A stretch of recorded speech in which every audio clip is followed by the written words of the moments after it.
দেখতে পাচ্ছ তোমরা যে আমি কেকের থেকে ভিডিওটা নেওয়া স্টার্ট করেছি। এদিকে মা প্লেট সব রেডি করেছে, কারণ আমার দিদির মেয়েটা এত বড় সারপ্রাইজ দিয়েছে, ও কেক বানিয়ে নিয়ে এসেছে আমার জন্য।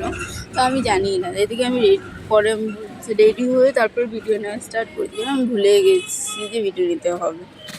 আর দেখো এই আয়নাতে দেখতে গিয়ে তারপর মনে পড়ছে আমার কানের দুলে তো কত ভুলে গেছিলাম। তারপরে আমি মোবাইলটাকে একটা সাইডে রেখে দেখো কানের দুল পড়ছি, তোমরা দেখতে পাচ্ছ। কারণ ভুলে গেছি, কী করবো বলো।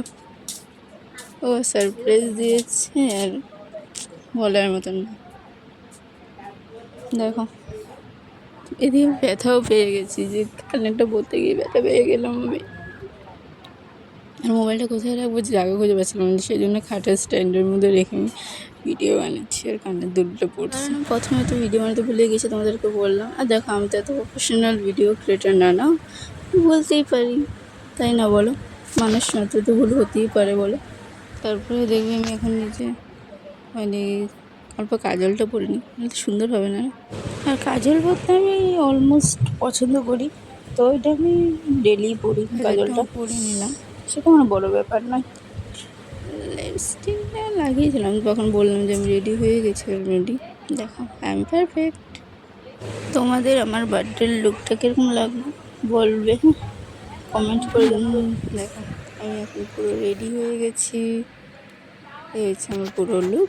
দেখো এদিকে আমার দিদি ছেলেটা এসেই মোবাইল দেখতে বসে গেছে। তারপরে দেখো ও এখন কেকটাকে ফটো তুলছে, আমার দিদির মেয়েটা। এই যে দেখো ও বানিয়ে এনেছে।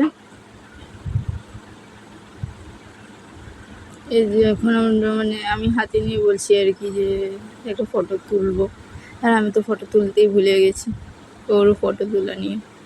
এই যে দেখো এটা আমার দিদির ছেলেটা ভিডিওটা বানাচ্ছে, সেই জন্য ও দেখবে এখন কী করবে। এই যে দেখো আমরা ফটো তুলছি, কীভাবে পোজ দিলে ভালো হয় ফটোটা। এই যে ও গিয়ে এখন রকস্টার করবে।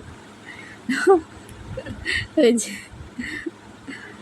দেখতে পাচ্ছ, সারপ্রাইজটা আমার ভালোই লেগেছে। আমার দিদির মেয়ে, তারপরে এই যে মা এখন চেয়ার বার করতে বলবে আমাকে। আর ওদিকে ও মোবাইলটা রেখে দিয়ে গেছিলো, তো আমি মোবাইলটা ঠিক করছি এখন। আমরা তো কিছু জানতামই না। এই যে আমার দিদি আসলো, ওই রুমে ছিল তো আসলো।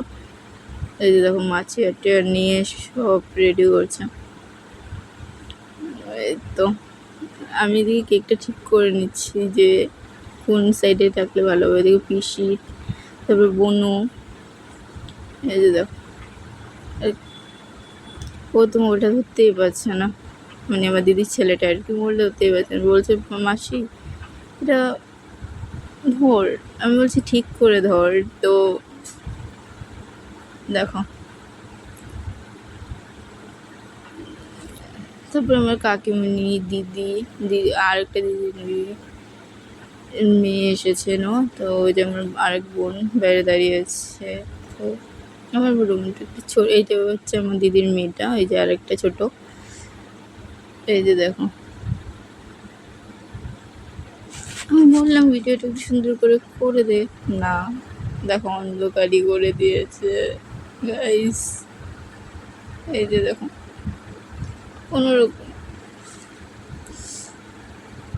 সারপ্রাইজ প্ল্যানিং, তো ওরকম তো কেউ রেডি হয়নি না, তো সবাই ঘরের ড্রেস পরেছিল, খালি আমাকেও বলছে তুই রেডি হ, তো সেই জন্য আমি অল্প রেডি হয়েছিলাম। তো আমিও নর্মাল ড্রেসই পরেছি, ওরকম কোনো রেডি হয়নি। ওই যে আমার ওই যে আমি আসলাম চাকু নিয়ে যে কেকটা কাটবো। এখন আমাদের ওই আরেকটা যে দিদির মেয়ে ছিল, ওকে নিয়ে কেকটা কাটবো। দেখো তোমরা, আমি বারবার দেখছি যে তুই ভিডিওটা এরকমভাবে কেন রাখছিস। ও বলছে থাক না মাসি, কী হবে, সবাই তো দেখতেই পারবে। ঠিক আছে তুই দিয়ে দে আমার হাতে। দেখো এখনও এই ওই নিয়েছে, বলছে ঠিক আছে আমি ধরছি। দেখো কীভাবে করেছে ও। এটা হচ্ছে আমার আরেক দিদির মেয়ে, ছোট। এখন সবাই হ্যাপি বার্থডে বলবে।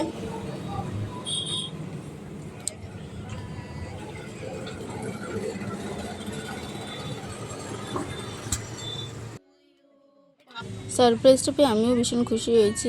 তোমাদের যদি ভালো লেগে থাকে লাইক কমেন্ট শেয়ার করে দিও।